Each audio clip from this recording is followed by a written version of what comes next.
Продолжаем освещать самые заметные события. В студии Сергей Михедов. Здравствуйте. Коротко о главных темах к этому часу. Ущерб бизнесу, нанесенный пандемией коронавируса, нужно компенсировать. Глава Якутии провел заседание Госсовета по предпринимательству.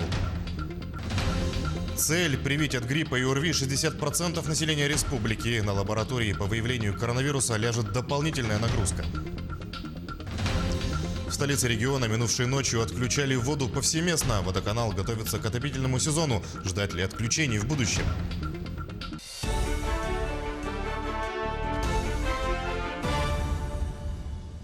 «12 дополнительных авиамаршрутов будут субсидироваться в Якутии. Российский премьер Михаил Мишустин подписал изменения в правила субсидирования региональных перевозок.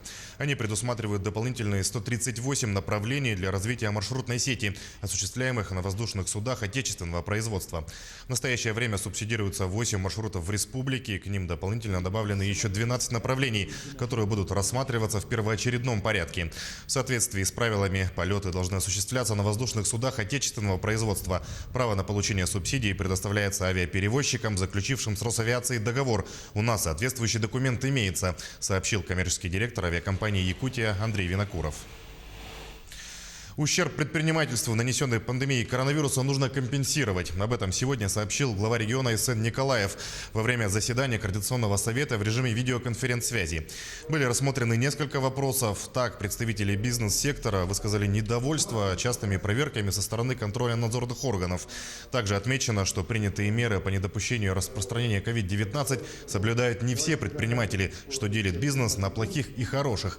Главе региона предложили разработать единые требования для бизнеса. В свою очередь, Эсен Николаев призвал участников ВКС внести предложение до 10 сентября. Я согласен с тем, что, к сожалению, конечно же, со стороны ряда министерств, ведомств есть определенное непонимание роли Координационного совета по предпринимательству. Так, но вот сегодняшние жалобы как раз показывают, что в этой части, наверное, мне надо будет какие-то меры принимать для того, чтобы все-таки ответы на те поручения, которые приходят от Координационного совета, запросы были вовремя. Во-вторых, чтобы все-таки при принятии решений, затрагивающих предпринимательское сообщество, предложения Координационного совета по предпринимательству рассматривались также в первоочередном порядке. Около 60% населения республики привить от ОРВИ и гриппа до 15 октября. Не допустить в осенний период массового заражения вирусами различного происхождения, передающимся воздушно-капельным путем. Такая задача сегодня стоит перед органами государственной власти и органами местного самоуправления республики. Об этом шла речь сегодня на совещании санитарно-противоэпидемической комиссии под руководством вице-премьера Якутии Ольги Балабкиной. Если последние месяцы все лаборатории республики работали на выявление только коронавирусной инфекции, то сейчас задача усложняется. Необходимо вести борьбу с гриппом и ОРВИ, тем более в условиях постоянной мутации вирусов. С понедельника мы получили первую партию вакцины и начали прививать прежде всего наших медиков, которые находятся в первой группе риска.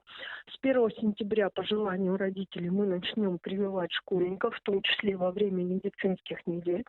И в конце августа мы начнем работу по привитию, соответственно, детских организованных коллективов. Перед учреждениями медицинскими республики поставлена задача привить около 60% населения. Для этого мы, во-первых, всех призываем прийти на вакцинирование против гриппа, и соответствующую работу провести, в том числе и министерством и ведомством, для организации руководителям предприятий, для организации вакцинирования своих работников. 12 котельных в республике намерены перевести на уголь и газ в текущем году. Такое решение приняли на выездном совещании с руководством ГУП ЖКХ Якутии под руководством исполняющего обязанности премьера региона Андрея Тарасенко. Стороны обсудили вопросы субсидий на транспортировку топливно-энергетических ресурсов в труднодоступные районы, а также возмещение разницы между тарифами, которые оплачивают жители республики. Отмечается, что решением для снижения расходов на топливо может стать перевод котельных с жидкого топлива на угольное и газовое. В рамках инвестиционной программы до конца года планируется перевести на угольное топливо 4 котельных, а на газовое 8, говорится в сообщении.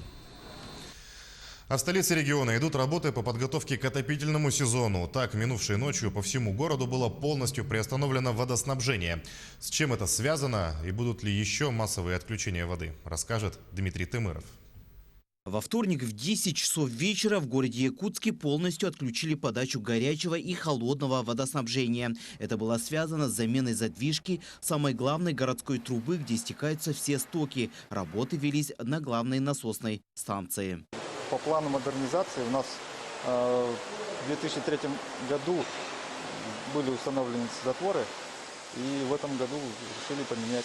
Помимо всего этого, также одновременно проводились работы по замене задвижек и на водоузлах, а также на станции водоочистки стоков установили расходомер, чтобы контролировать, какое количество воды сливают в реку. Мы нашли вот такой тип расходомера фирмы Нивус, Германия, который устанавливается, датчик устанавливается на монтажное кольцо, закрепляется внутри трубы.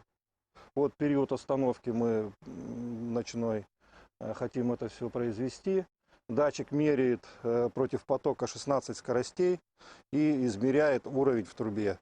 И математическим способом вычисляет и все это дело производит в расход. Летняя пора для работников столичного водоканала – время самое жаркое, ведь за летний сезон они проводят большую работу. Это не только замена труб и водоузлов, но и участие в промывке систем отопления. Все работы ведутся по графику. Ну а как нам сообщило руководство предприятия, массового отключения воды до начала отопительного сезона больше не будет. Общегородских массовых отключений больше не будет. Это будут уже чисто такие маленькие квартальные какие-то сетевые остановки. Ну, все запланированные к отопительному сезону работы у нас до 1 сентября в плановом порядке завершатся. Но, конечно же, останутся те работы, которые мы круглогодично делаем. Это переключение объектов и так далее. Тем временем служба эксплуатации городского хозяйства столицы в эти дни активно ведет работу по приемке социальных объектов и многоквартирных домов. Как сообщило руководство учреждения, акты о готовности к отопительному сезону получили более 1000 многоквартирных домов в столице, что составляет почти 40% от общего плана. Так, ну по объектам управления образованием у нас получается из 63 детских садов промывка у нас проведена в 60 домах. Сейчас идет паспортизация, это что составляет 95%. По школам у нас, во всех школах у нас проведена промывка. Сейчас идет паспортизация объектов. По объектам дополнительного образования на 5 объектах выполнено из 6, это что составляет 83%. Все эти работы должны завершиться в конце августа, и уже к 1 сентября тепло дадут социальные объекты. В многоквартирных домах отопление подключат до 15 сентября. Дмитрий Тымыров, Григорий Охлопков, Якутск. Фонд содействия реформированию ЖКХ финансирует реконструкцию очистных сооружений в Жатае. Работы ведутся в рамках проекта «Модернизация систем коммунальной инфраструктуры». В текущем году проект прошел госэкспертизу. Его полная стоимость почти 420 миллионов рублей. Фонд вложит в реконструкцию 250 миллионов, региональные власти выделят 57 миллионов рублей. В качестве концессионера водоканал инвестирует около 90 миллионов рублей. Еще 30 миллионов софинансирует муниципальное образование. Отметим, очистные сооружения в Жатае были введены в 1972 и 1987 годах прошлого века. Их аварийное состояние требует капитальной реконструкции. Тем временем коммунальщики Хангаласского улуса готовятся к отопительному сезону. Он начнется 7 сентября. Основной поставщик тепловой энергии в районе, филиал ГУП ЖКХ, обслуживает более 250 соцобъектов и примерно 600 жилых домов. В ведении филиала находится 46 котельных. К работе они практически готовы. Вместе с тем, тепловые и водопроводные сети к началу отопительного сезона подготовлены полностью. Также для нужд котельных в район завезено более 20 тысяч тонн бурого угля. У нас в межотопительной подготовке к отопительному сезону были заменены более 3 километров тепловых сетей водоснабжения.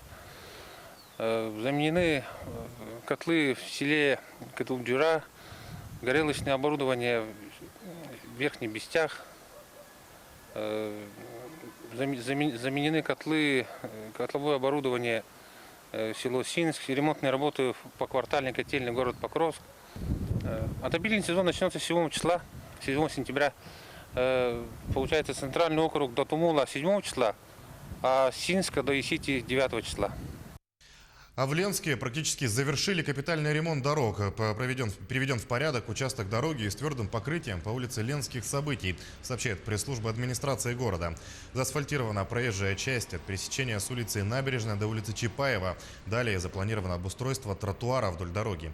Отмечается, что ремонт улицы Ленских событий в приоритете, так как ведется проектирование спорткомплекса на бульваре имени Ягнышева.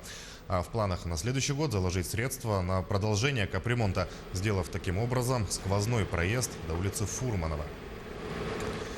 Сегодня отмечается Всемирный день фотографии. 19 августа 1839 года широкой общественности был представлен дагерротип – метод получения отпечатка фото. С этого момента в мире началась эпоха фотографии. И если для большинства из нас фотография – это хобби, то есть люди, которые посвящают этому занятию всю жизнь. С таким человеком пообщался мой коллега Александр Хавренко. Александр Ли профессионально занимается фотографией уже более 2 десятков лет. Репортажная фотография, портфолио для конкурсов красоты, студийные и портретные съемки. В каждом из этих жанров у Александра есть не 1 десяток работ. Несколько лет назад он решил с людей переключиться на предметы. И сейчас является одним из немногих профессиональных предметных фотографов в Якутске. Профессиональный фотограф – это ответственность за то, что ты делаешь, наверное. Я за каждой фотографией своей подписываюсь, поэтому мне важно качественную картинку делать и хорошо ее делать. Рекламная фотография – это идеальное изображение, где ты увидел и сразу захотел эти кроссовки. Они должны быть чистыми, аккуратными, там должно быть все и радовать и перфекциониста, и любого, там, я не знаю, скейтбордиста и все остальное. Там должна быть фактура, там должно быть все.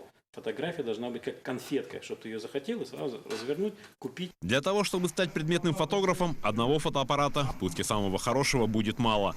В студии у Александра глаза разбегаются от количества различного оборудования. О предназначении многих гаджетов непрофессионалу приходится только догадываться.